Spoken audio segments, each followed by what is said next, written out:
In July 1999, China's President Jiang Zemin began a nationwide crackdown on Falun Gong, a peaceful practice guided by the universal principles of truthfulness, compassion, and tolerance.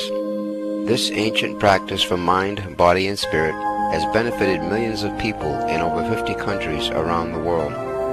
Threatened by its growing popularity in China, Jiang Zemin is now leading a brutal and unrelenting campaign against Falun Gong. To avoid condemnation from the world, Jiang has been using every means within his power to carry out this persecution. The most highly publicized example of Jiang Zemin's strategy is the self-immolation that took place in Tянънмън Square on January 23, 2001. Jiang's regime used this horrific event to turn popular opinion against Falun Gong. What is the real truth behind this tragedy?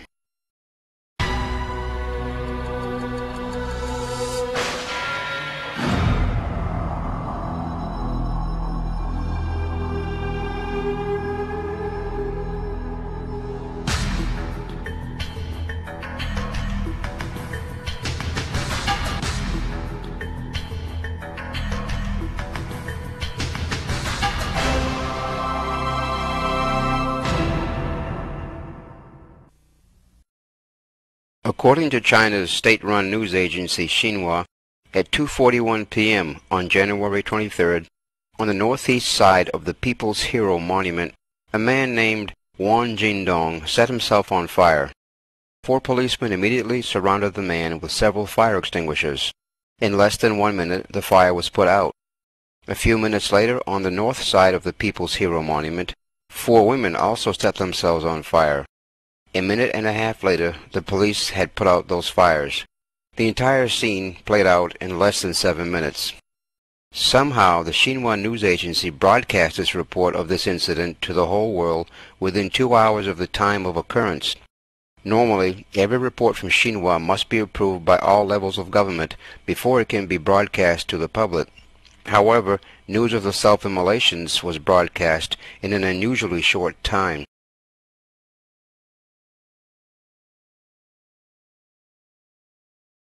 The Beijing Evening News reported on February 16th that there were 3 or 4 policemen putting out the fire of each self-immolator.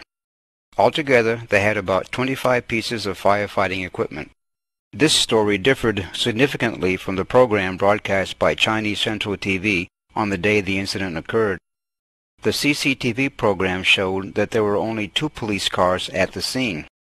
Police officers who patrol the square do not normally carry firefighting equipment with them, and the footage doesn't show any firefighting equipment in Tянънмън Square.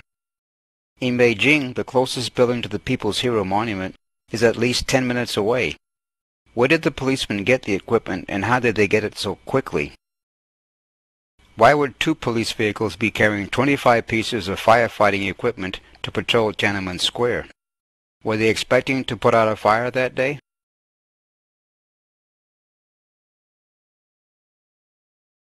The Xinhua news agency claimed that Ms. Liu Chunling died from self-immolation, but a closer look at the video shows she might have died from a hard blow to the head. If we slow the video down, we can see that while Ms. Liu struggles in the fire, she is struck on the head by something from behind. We see Ms. Liu knocked to the ground. We also see the object that hit her bounce off her head into the air. If we pause the tape, we can see someone's arm waving very close to Miss Liu's head. We can also see a man wearing an overcoat, standing at the spot where the object came from. His pose suggests someone who has just used force. The question arises, did Miss Liu willingly set herself on fire? Why would someone want to knock her down? Why didn't that person try to save Miss Liu from burning to death?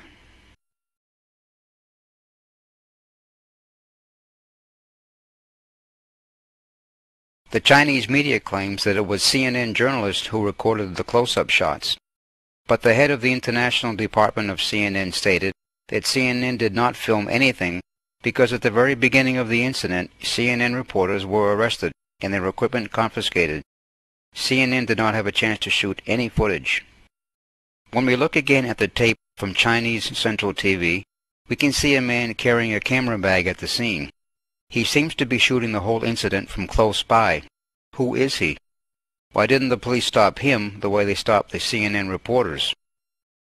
Why would the government lie about the source of the videotape? Even more unnatural is the fact that when 12-year-old burn victim Liu Shuying's life is in danger, we can see that someone takes a close-up shot of her and records her voice. We can only wonder, what are the priorities here? Saving a young child at all possible costs, or collecting evidence for future use? The CCTV footage also shows the police officer behind Wang Jindong holding a fire extinguishing blanket. He doesn't use the blanket immediately as one would expect. He is just holding it and looks as if he is waiting for a signal from the burning man or waiting for the photographer to take a picture. Is it coincidental that this footage was shot within 1 or 2 minutes after the fire broke out, and that it was shot from the best angle?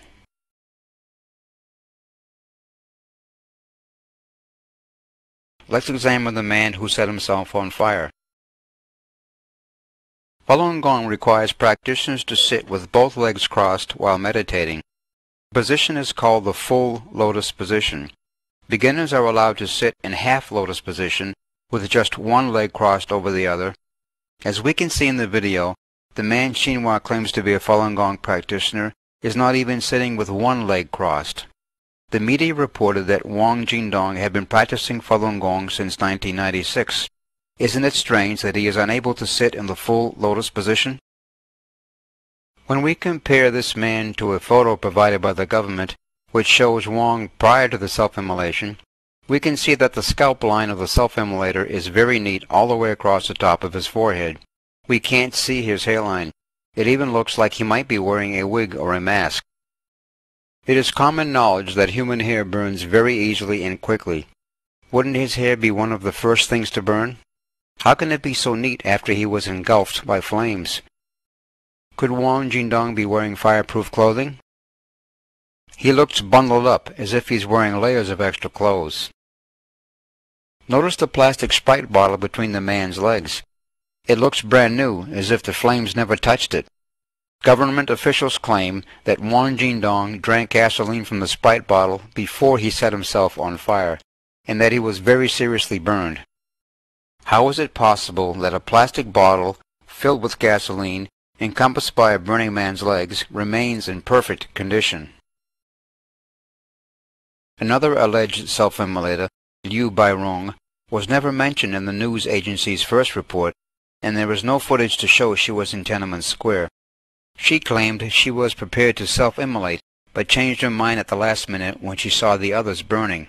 I drank about a half bottle and wanted to pour the rest on my body. Drinking 1/10 of an ounce of gasoline per pound of body weight will cause death. For her weight, half a bottle of gasoline would be enough to kill her. There are more discrepancies in the stories reported by the Xinhua news agency. One involves Lu Chunling, who was a self-immolator apparently knocked down by a stick-like object thrown at her. According to a detailed government report dated January 30th entitled Documentary of Self-Immolation, Ms. Liu started practicing Falun Gong before March 1999, before the Chinese government launched the persecution of Falun Gong. However, a story published by the Washington Post reveals a different fact. Philip Pan, the Washington Post reporter who wrote the story, went to Miss Liu's hometown in Kaifeng City, Henan Province, to find out more about her. Miss Liu's neighbors told him that they had never seen her practice Falun Gong.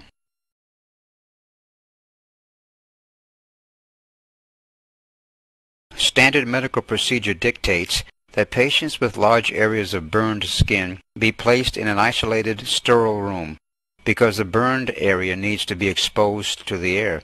This prevents infection and makes it easier for the nurse to apply medication and clean the wounds. Doctors and nurses treating these patients are required to wear masks and sterile clothing when entering the room. Yet, when we look at the CCTV footage, we see that the patient is in an open room. We also see that the patient is wrapped in thick layers of gauze bandages and that the nurse is not wearing a mask. Neither is the reporter wearing a mask, gloves, or any sterile clothing. Why would a patient in such critical condition with such serious burns be treated so casually? Since its introduction to the public in 1992, Falun Gong has been spread in over 50 countries. In the 7 years prior to the onset of the persecution, there had never been a single case of self-immolation among Falun Gong practitioners in China, nor has it ever been known to happen to any practitioners outside China. Since July of 1999, Falun Gong practitioners have endured the vicious persecution waged by the Jiang Zemin regime. Practitioners have been fined exorbitant amounts, fired from jobs, expelled from school, beaten and gang-raped by police, held captive and drugged in mental hospitals, and even tortured to death. The state-controlled media has launched a massive slander campaign that includes trying to link Falun Gong with cults that believe in suicide and killing. This is despite the fact that the teachings of Falun Gong prohibit violence, suicide, and killing of any kind. Because of their deep convictions, Falun Gong practitioners have always appealed in a totally rational, peaceful, and nonviolent way.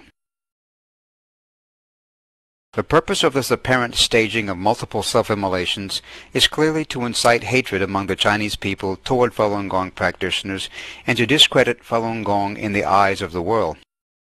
However, all information about the self-immolations that occurred in Tiananmmen Square was blocked. Access to the victims and the scene after the incident was restricted. Only Chinese government officials were allowed to conduct any investigation. The interviews of the victims, conducted by the state-run Xinhua news agency, resulted only in more questions about the authenticity of the self-immolations and further speculation about the role that Jiang's regime had in orchestrating it. No third-party investigation has ever been allowed to uncover the true facts. The horror of this self-immolation incident truly reveals the lengths that the Jiang Zemin regime will go to in its attempt to wipe out the practice of Falun Gong.